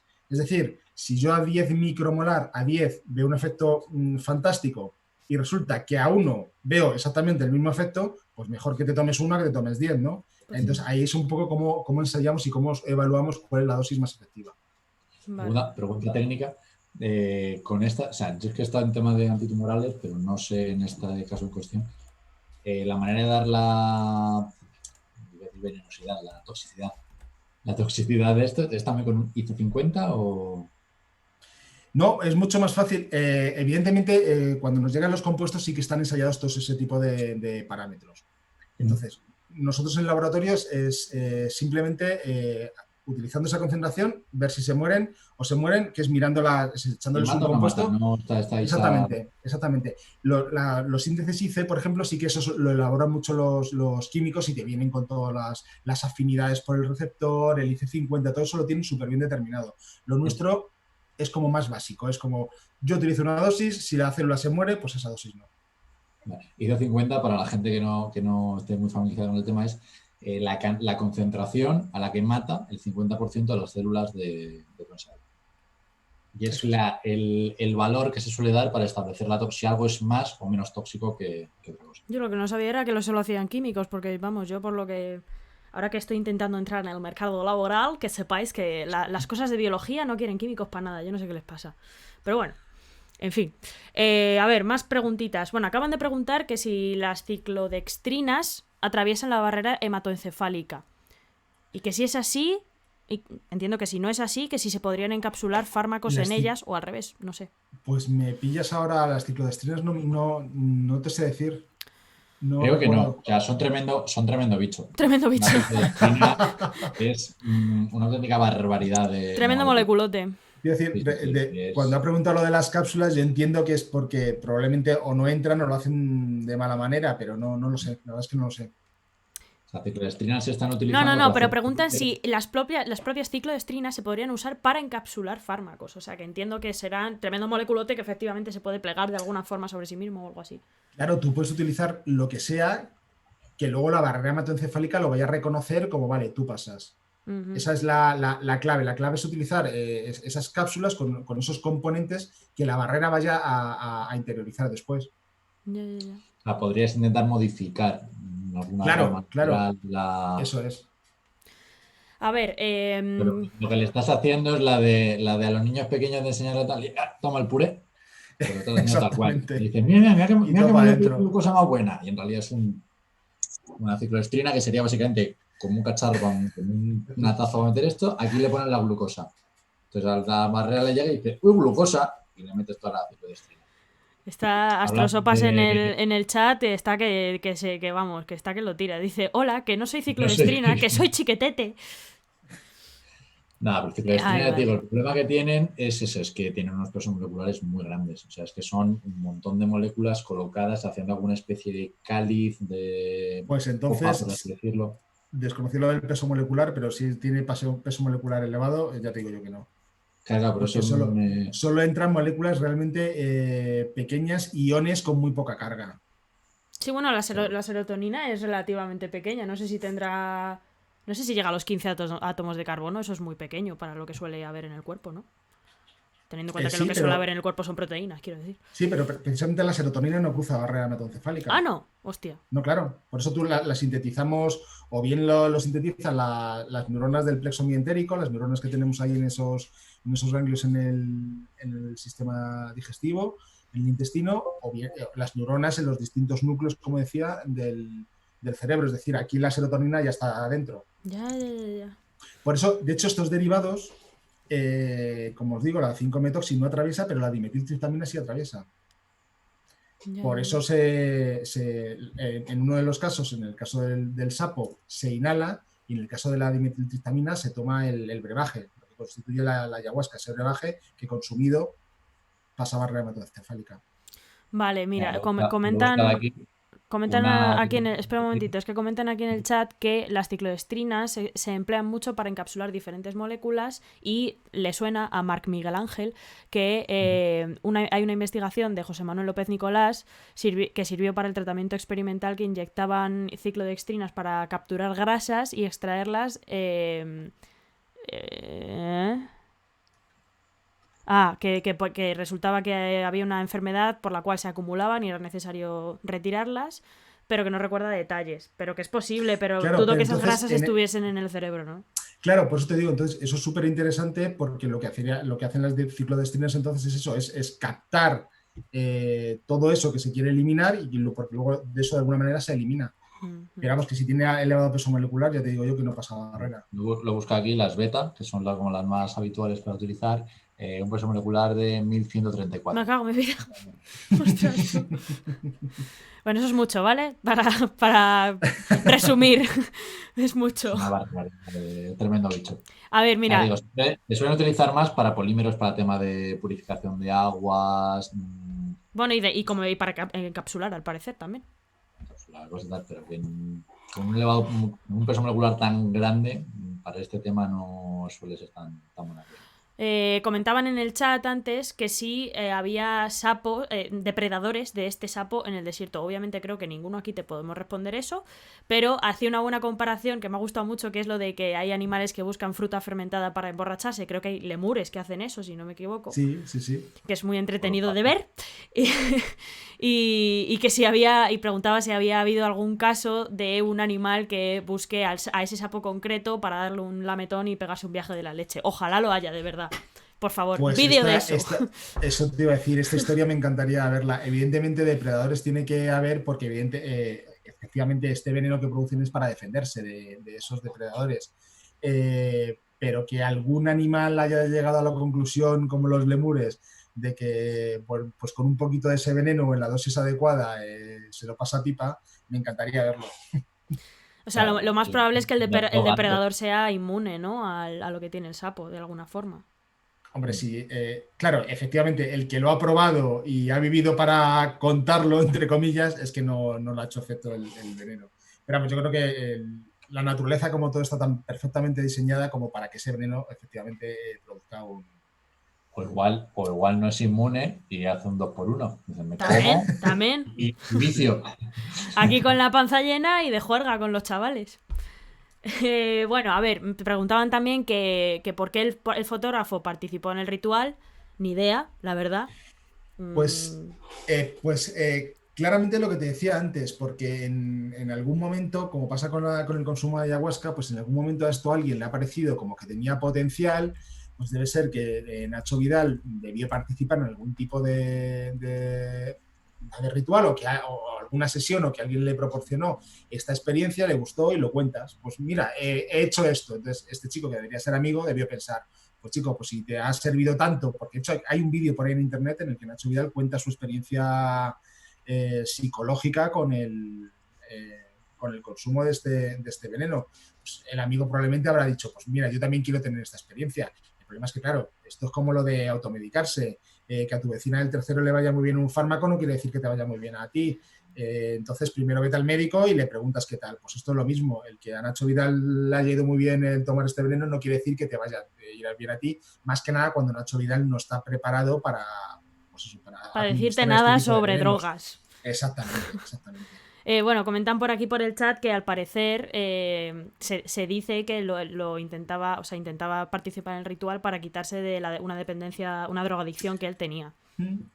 Sí, eso es lo que te comentaba. Es uno de los estudios que se han hecho y que se han hecho sobre todo con DMT, que son muy útiles para el tratamiento de... ¿cómo se dice?, de dependencias. Para gente que tiene dependencias a determinadas drogas, pues parece ser que en algunos casos se ha visto que este tipo de sustancias ayuda. Incluso para aquellas personas que no les han funcionado los tratamientos clásicos para depresión, por ejemplo, pues también les ha ayudado.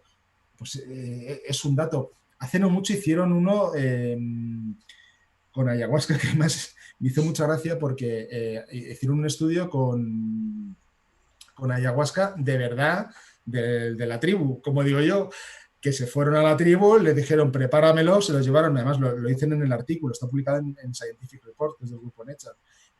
Se llevaban la ayahuasca en la botellita de plástico, la metían ahí en el laboratorio y luego venía al que quería probar y le decían, hala, pégale un sorbito a esto, a ver qué pasa. Ostras. Y, o sea, tal cual.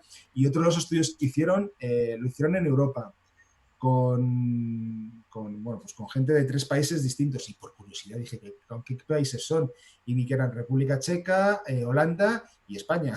¡Olé! O sea que ahí, lo hicieron aquí con gente precisamente para evaluar qué percepción o si les ayudaba psicológicamente con esos trastornos que ellos tenían, pues de ansiedad o de depresión o de lo que sea. Además, como has comentado que no es adictiva, pues en principio Claro. es buena medicina, ¿no? Es uno de los beneficios, entre comillas, que tiene, que no es adictiva, no crea, no genera esa necesidad de estar continuamente aumentando la dosis, Uh-huh. con lo cual, pues bueno, de sobredosis no te vas a morir. Ya sabes. Además, el tema de la ayahuasca está súper bien establecido por los chamanes, insisto, por los chamanes de la Amazonía, porque el problema de la DMT es que es degradada por las monoaminoxidasas que tenemos en el tracto digestivo.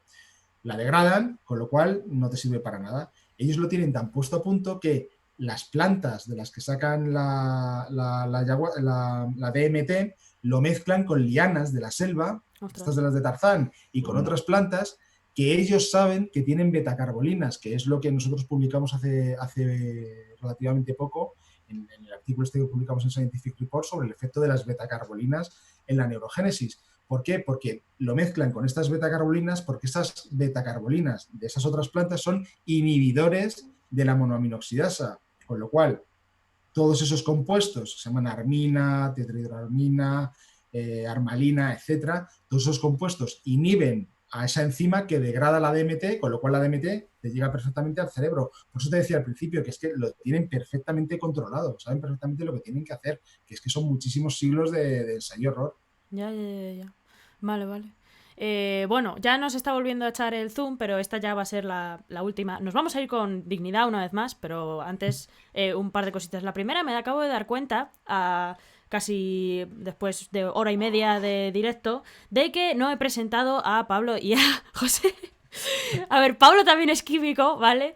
Y pues por eso está aquí, porque es el otro químico del equipo, ¿vale? No es que de repente me haya dado a mí por invitar a otra persona, no, tenía un sentido, se me ha olvidado explicártelo antes de empezar todo. Bien.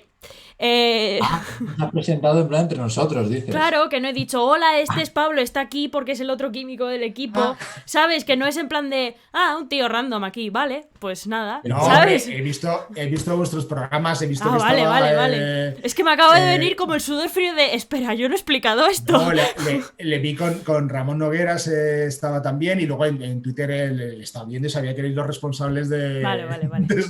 Sí, no. Vale. Ahora te referías a la gente y digo yo... No. Vale, bueno, y ya para terminar y antes de despedir a José, había una última pregunta que hacían con respecto del tema que hemos hablado de que la piel se regenera mucho, que era que por qué los tatuajes duran toda la vida si se renueva tanto la piel. Y a esto puedo responder yo. El tema es que los tatuajes no te los meten en la capa de la piel que se va yendo, sino que te lo meten en la capa más profunda, y lo que son tremendos boloncios de normalmente metales que al cuerpo le cuesta muchísimo tiempo degradar, y porque se los va comiendo a bocaditos, pero son tremendos boloncios, por eso duran tanto, pero por eso al cabo del tiempo, sobre todo los colores que no son negro, se van y se queda como desteñido, como si te hubiesen metido a la lavadora con demasiada lejía.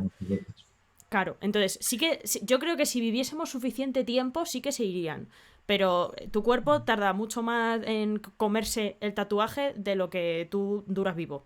Así que por eso es básicamente por lo que no se van. De hecho, en prácticas de histología, en primero de medicina, donde yo doy clase en la Universidad Complutense, enseñamos unas preparaciones en las que están todas las células llenas de la tinción, del tinte del tatuaje, que se queda ahí, como tú dices, les cuesta horrores degradar eso. O sea que, entonces, claro, tenemos la tinción y se la enseñamos para que vean qué es lo que hace el tatuaje en las células. Los buenos tatús. Bueno, y ya con esto, pues ahora ya sí que nos podemos ir con dignidad sin que nos eche zoom. Sí.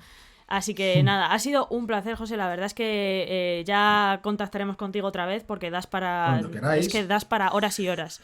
Así que vamos, que cuenta con que te llamaremos en algún momento del futuro. Cuando no muy queráis, yo lejano. encantado. He estado súper cómodo charlando con vosotros y además como sois químicos pues os admiro mucho porque me siento muy tonto a vuestro lado, ya os digo. Es que no nos dicen eso muy a menudo, ¿sabes? Es que Entonces oírlo es como... verdad, ¡ay! es verdad que cuando Podemos me tener preguntan- físicos ahí. De verdad. Cuando me preguntan me quedo con cara de tonto de pues es que me sacas del grupo hidroxilo y no te sé contestar, yo qué sé. Así que bueno, y Ay. oye, una curiosidad, Víctor no ha preguntado nada después de liarla. Sí, ha hecho un par de preguntas. Ah, vale.